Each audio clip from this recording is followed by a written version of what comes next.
Hey guys, it's Wednesday. Thought we'd cook some dinner. So tonight, as promised, if you watched yesterday's video, well, nothing's ever promised, but as talked about, referred to in yesterday's video, we're doing a chipotle chicken. I'll tell you. Hold on. It is a chicken breast chipotle green onion gravy. Which sounds fantastic. Now, as usual, well, maybe not usual, but most of the time, new recipe, we're trying it out.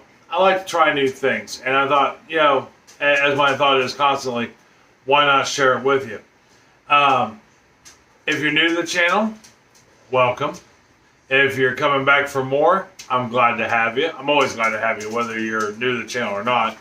I'm Brian, and I am the host. I'm the creator of Mr. Smith's Kitchen. And in case you didn't know, as I say in most of my videos, Tuesdays we talk about anything I want to talk about, or you talk about if you put a comment in. Wednesdays we usually cook dinner. Thursdays we do some baked goods, look at some gardening. We do all kinds of random stuff, mostly baking. So tonight, as I said, we're doing a grilled chicken with a chipotle gravy. It is a quick, easy weeknight recipe. Easy. According to the ingredients list and the directions, this shouldn't take us any more than 20 minutes to make. So I'm sure, because I like to talk, it will take a little longer than that, but all the same, about 20, no more than 30 minutes. So, as always, we wrote down the new recipe in the notebook. If we like it, we'll transfer it to a card and put it in the box with all our other recipes. So, here is our list of ingredients. Going forward, we need 2 chicken breasts right here, which I know you're saying, Brian, that one's in a bag. It is, because I'm going to show you how to thin this, because it requires us to thin these chicken breasts down to about a 1/2 inch. Which is a good thing. That means you can get further with a little less meat. It's going to take salt and pepper to taste. Salt and pepper. We're going to need 1 tablespoon of olive oil. Tablespoon of olive oil. We're going to need 2 tablespoons of butter. 2 tablespoons of butter. We're going to need 1 tablespoon of flour. Tablespoon of flour. We're going to need 2 tablespoons of minced green onions. Now, this is more than 2 tablespoons of minced green onions. I like green onions. And I think, just right off the bat, even though we're supposed to follow it to a T per my rules, per the way I usually do things, I know we can get away with a little more than 2. That's actually about 3. We're also going to need 1/2 teaspoon of chipotle chili powder. Right there. Hence the chipotle gravy.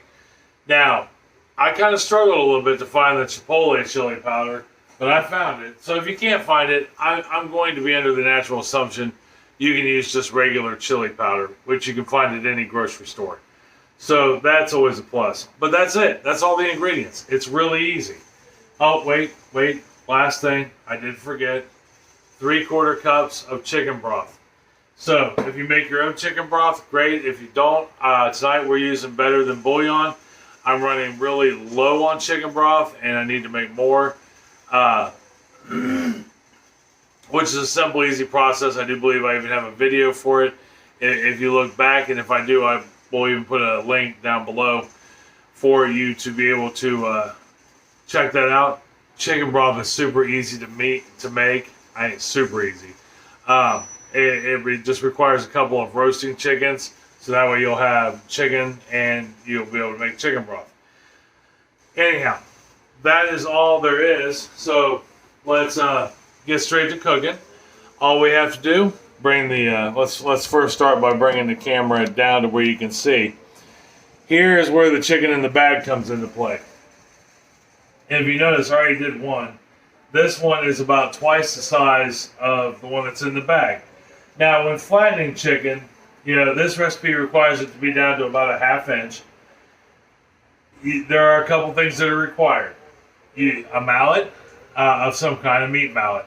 Now you see this mallet here in particular has spikes on it on two sides and the flat side right here. The flat side is for chicken. If you don't want to tenderize. Basically what these spikes do, they're more for beef. And what they do is when you pound them, when you're tenderizing, you're really tenderizing. You're breaking up that muscle. Chicken, you don't have to do that so much with. So whatever mallet you choose to use, if you have one, use the flat side. If you don't have one, you can use a rolling pin. So that being said, you want to cover the meat when you're whacking it with a hammer, so to speak. You can do this one of two ways. I use a Ziploc bag. Ziploc bags are thick, they're durable, or any bag for that. Preferably a freezer bag, though. They're the thicker of the two. If you don't have that, you can, and I did for a long time, just use a cling wrap. A saran wrap, and that'll work. So, normally I would just do this off camera and show you guys that I flattened it, but I wanted you to see when you flatten your meat. And you're tenderizing it. You're breaking up the muscles. You're loosening them up, but you don't want to just whack straight down on it. You want to whack and kind of pull, or push. And what that does is it sends it in the direction you want it to go to flatten it out. So, like I said, and it doesn't take long. Obviously, you want your meat. You don't want it to be really cold. You want it to be close to room temperature at any rate. This meat is at room temperature, or close to it, and that's okay because we're getting ready to cook it. Now, you don't want to leave your meat out all day. Maybe 20, 30 minutes refrigerated. If it's refrigerated, maybe 15 minutes. And what that does is it loosens up the muscles. Just like your muscles in your body, when you're cold, they tighten up and you shiver. When they're warmer, they loosen up a little. Makes it a lot easier to hammer. But that is literally all we need to do to hammer. Okay, so we got our meat out.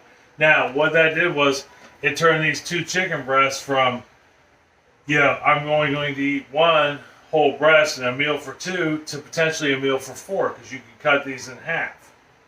All right, now tonight, me and Chris are the only ones eating supper. Sarah is off with family, and Abby is not a fan of much anything else at the moment other than hot dogs, hamburgers, and salami. So this will probably be just me and Chris. But what I'm going to do is I'm going to cut these in half, to help go with it.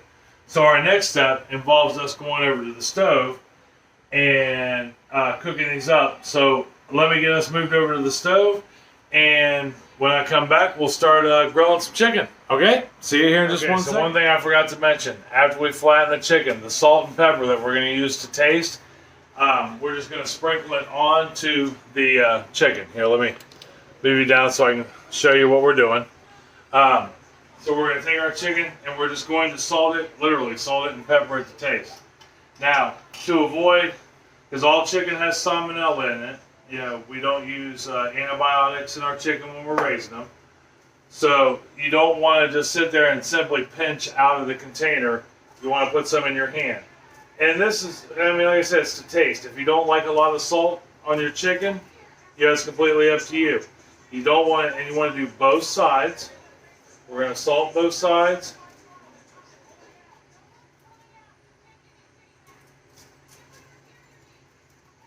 And then we will get rid of our salt that's left over.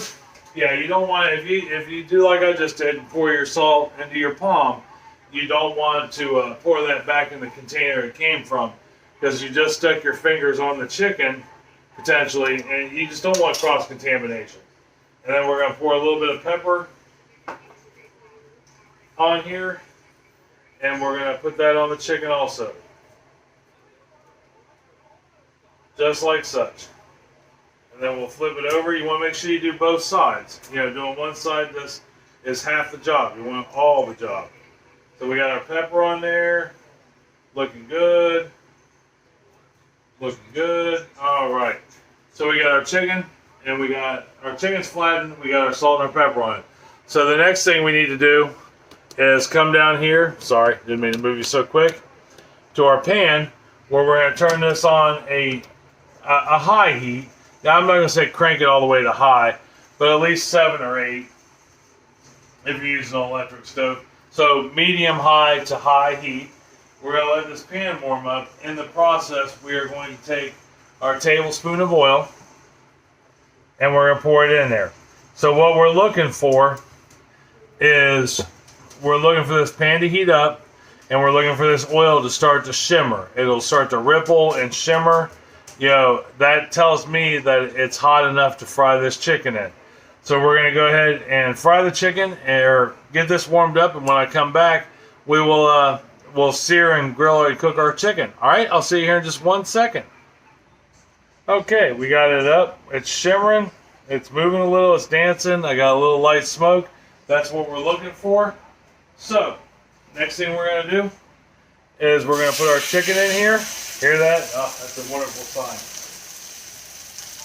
And we're going to cook this, according to the directions, about 5 minutes per side. So it's going to vary on the thickness of your chicken. You want to try to get it down to a 1/2 inch, but sometimes that chicken is super thick and it may not be a 1/2 inch. But we're going to go ahead and sear this, and then I'm going to flip it over and let it cook for an additional 5 minutes. So you're looking at 10 minutes total on the cook time of the chicken at most. And when we come back, I'll show you the next steps, okay? All right, so we went ahead and we cooked it on one side and we flipped it over. And what we're looking for is a couple things. A, we want it above 165 degrees, so grab your thermometer. And we want this nice golden brown look on the chicken. I don't know if you can see that or not, but it's got a nice golden brown look. So the next thing we're going to do, we're going to take this chicken off of, or out of the pan. All right. Take it out of the pan, quick and simple. I tell you, this is like the easiest meal I've seen yet in a long time. So we've got it sitting on a separate plate over here, and you want to cover that with foil to keep it a little warm, or I mean, just cover it with whatever. Now the next thing we need to do is see how we've got all those bits in there. You want to leave that. We're going to put our 2 tablespoons of butter in, and we're going to let that melt. And while that's melting, I will go ahead and get essentially another piece of fine china to cover the chicken with, so that way we keep it somewhat warm. It doesn't have to be exceptionally warm because we're going to eventually put it back in this pan. We're going to melt our butter. Okay, that's the first step. So in case I did not tell you, and I didn't really do it so much here, but in the directions for making this, it tells you once you get your pan, your oil's shimmering and shining, you want to turn your heat down. Now I did not, because in a non-cast iron stove you might want to do that, but in a cast iron stove I wanted to keep it hot so I could get a good sear. So the next thing we're going to do now that our butter's melted is we're going to take this flour, which is just regular flour, and we're going to get it incorporated with that butter real good, and we're going to pretty much cook it for like 2 minutes. What we're doing is we're making a roux, okay, and the roux we're going to turn into a gravy, and it's going to get dark, and that's okay. The longer you cook it, the darker it gets, and that's kind of what you want. But you want to kind of mix this around and get it going for a couple minutes, okay. After you get this going for a couple minutes, which we're almost there, you see how it's getting nice and dark. This is how you make a roux for anything. If you're making gumbos, if anything like that requires a gravy, this is the first step.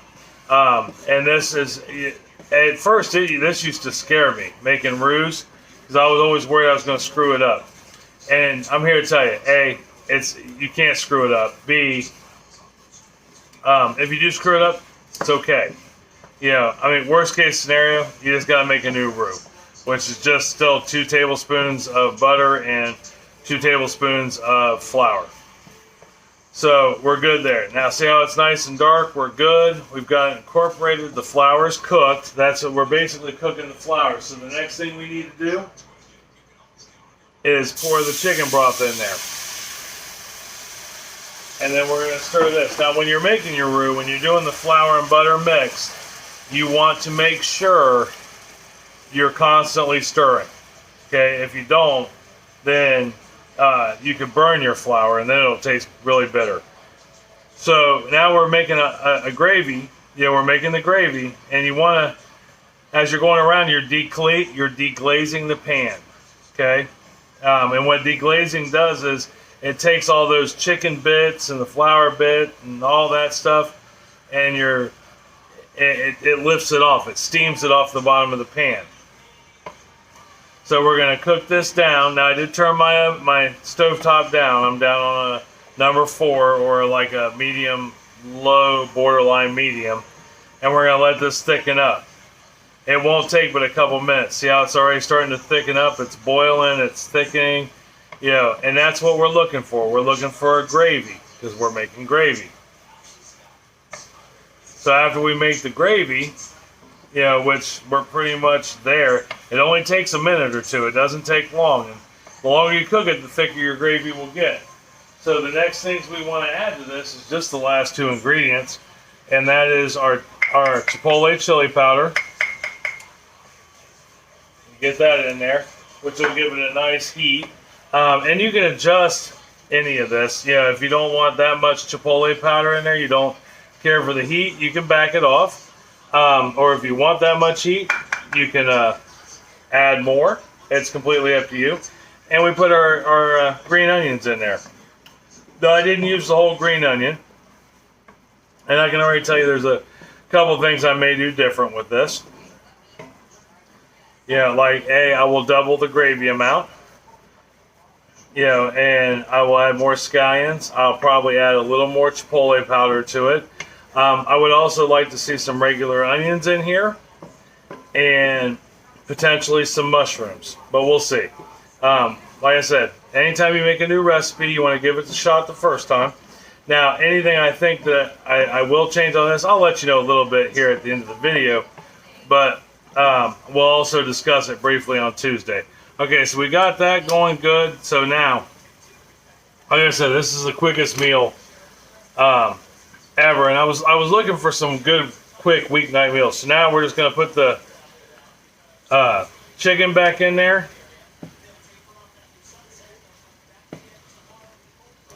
Chicken in there. I turned off my oven. Being using cast iron, we don't need it to. This cast iron will stay hot for a good long minute. So what I'm going to do is I'm going to smear these around. Got my tongs out. And then I'm going to flip them over. As you can see, I cut them into 4s versus just having 2. Now, you don't have to do that by any means. And we're going to put that in there. And then we're just going to let this cook down for a couple minutes. We're going to allow those chicken breasts to marinate in that. I am going to put a lid on this, so that way it goes nice and even. All right, well, when we come back, I'm going to move the camera, and we'll plate this up and talk about what we're going to side it with for dinner tonight, and try it out. All right, I'll see you here in just 1 second. Okay, so we got it cooked down. Here's what we look like. You can see it or not. Got 4 lovely pieces of chicken here. Here, actually, let's do this. This is what happens when you film on the fly and you're your own cameraman. So we're going to bring this down, so that way you can really get a good look at it, what it looks like in the pan. So the chipotle sauce thickened up really nice. See how it's got a good glaze on it? It's coated. And like I said, we're going to have this with some rice. And we're actually going to do a pasta salad with it also. It is going to be a carb-heavy diet, or a carb-heavy dinner. But I want to try this chicken for you. Or with you, for that matter, because I've never had this before. Like I said, brand new to me, brand new to you. And it looks absolutely amazing. Let me turn my rice down a little bit so we're not boiling all the water over. So what we'll do is let's try this chicken. That's our main focus for the night.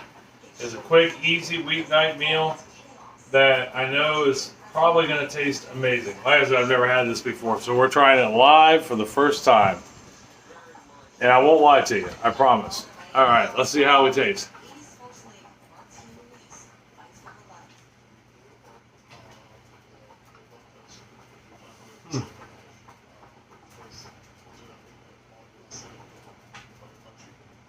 All right, let's start with, first of all, that chicken is tender. It really is tender. Where we seared it quick on that medium to medium high heat, bam, sucked all those juices in. Very tender chicken.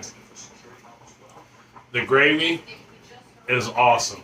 For being just a simple gravy with the scallions, or the green onions, and the chipotle seasoning in it is really good. I think next time I make this, I will add onion to it though. And what I'll do in that case is after I remove the chicken and before I put the butter in, I'll go ahead and saute up some onions real quick with the juices left between the chicken and the oil. And then I'll throw the butter in, the flour in, make my roux and my gravy. I think that'll add a nice touch to it, hands down. All in all though, it's really good. I'm going to give this at least an A. You know, on the I've never had this before, but it tastes really good scale. We are going to pair this with some jasmine rice. Yeah, I think that would go very well with it, which I got cooking over on the stove. And I'm also making up a real quick pasta salad to go with it. You could also do this with a vegetable.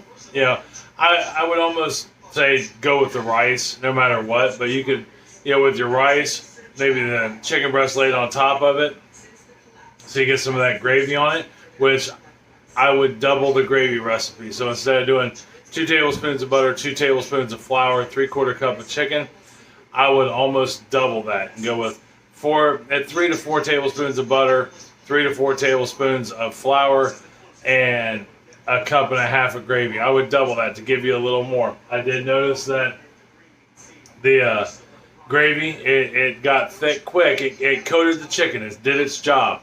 I would like to have a little more to maybe flavor the rice with to go with it. And there's a little bit in the pan, but not a whole lot. So I would double the gravy recipe, add onion to it. Other than that, the bomb.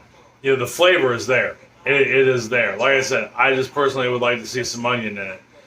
But I want that crunch that goes with it. I would even dare say, if you get your green onions, now I only use the ends of the green onion, you know, maybe chop up, do a couple tablespoons of just the white part itself, might add that crunch to it. Because you want to, I would saute them, but not thoroughly to where they're completely soft, and run it that way. All in all, I'm very satisfied with this as a new recipe, hands down. So, that being said, I'm going to finish cooking up my pasta and my rice and sit down with Chris and Abby, who is going to have hot dogs this evening because that's her thing, and have a good meal. All right? Try this. Let me know what you think. If you think it's good, great. If you add something to it, let me know. Tell me what you add to it so I can try it. I like to try new things. If you think it just stinks and you would never eat it again, let me know. You know, I'm always curious. I want to know what you guys think either way it goes, good, bad, or indifferent. Tomorrow, we're going to be, Chris is going to step in and be our special guest.